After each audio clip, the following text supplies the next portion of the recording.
ko jakka kanka di balima suru mu manka di balima suru munuma anko perpere latige doni ke bawo ko jakka te di mo munuma al furu wal usul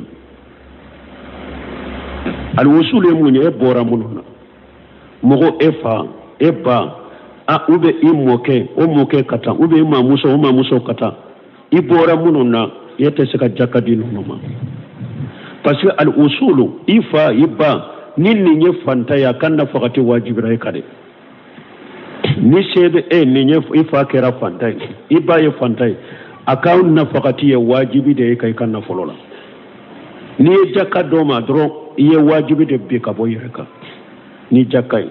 donc jakka te di kalle siluma al furu munun fana bora ela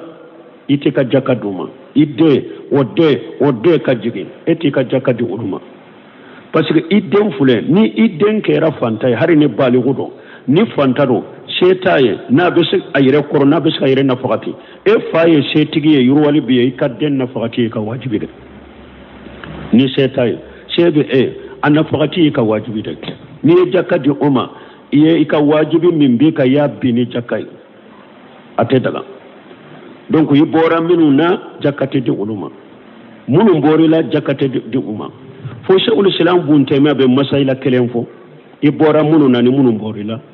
ako ifa akan nafaqati ka wajibe ite jakka dama nafaqati plasila ako min ni juru de be efala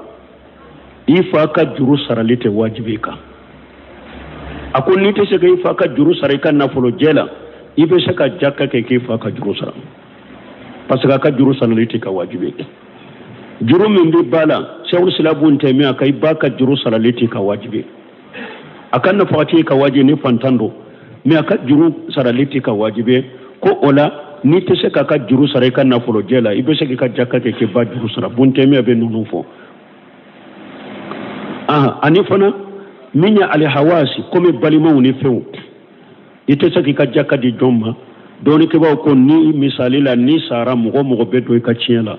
no kera ewa ni sara ni ete nyana mo yala ni fatura mugo be do ka chiela ate daga ka jakka doma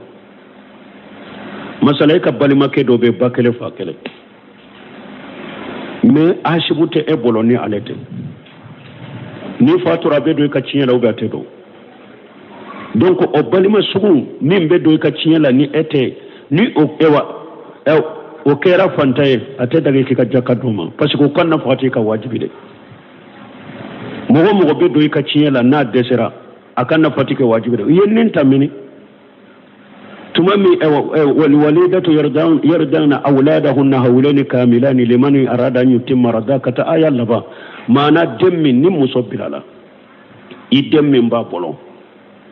ala ko ni muso maso ka sindi demma fu ibe muso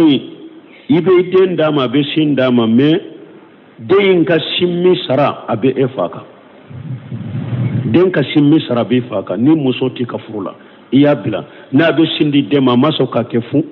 den ba ka simmi ni men kai ba sara de bo ala ko ni etoye wala li waris yisilu jalika ni efate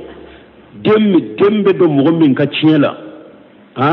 den ka cieta baga faabe palasi min ke ni fate denka cie tabaga obe otikika ale de be fa ka palasinta denka cie tabaga ale de be fa ka palasita bo shekhu silabun temenu bunu semenu nu uya istimbatu ke ni ayada le to ni ke baga wero mogo ni fatura misali la nabe do ka cie la ka jakate doma me ni balima min be do ka e ka balima do be bakele fakele e denke be ni saro be do ka cie la wa no kera fantaye ni be saka mako aka ko nyana bo ikan na folo jela aka ko nyana bo ikan na folo jela ode kanye ika jakadi fantauma men ni saka ka ko nyana bo ikan na folo jela jakadama aw ni jakadi rabbali masrufa na ma ciden ko as-sadaqatu lil miskin sadaqatu wa sadaqatu ala jarrahmi sadaqatu wasilatu ciden ko miskine to ni sadaqati dama sadaqati baraji kelende biye me ko bali masru ni sadaqati doma baraji fula de biye shinji tugu ani bali masru ye baraji be ani sadaqati baraji wala i balima i ka mɔgɔ ni fatura n'a tɛ don i ka tiɲɛ la ni o ye fantan ye n'i bɛ se ka mako ɲɛnabɔ i ka nafolojɛ la mako ɲɛnabɔ i ka nafolojɛ la n'i tɛ se k'o kɛ a dagara k'i ka jaka d'a ma subhanaka allahumma rabbana bihamdika ashhadu an la ilaha illa anta astaghfiruka wa atubu ilayk min kɛ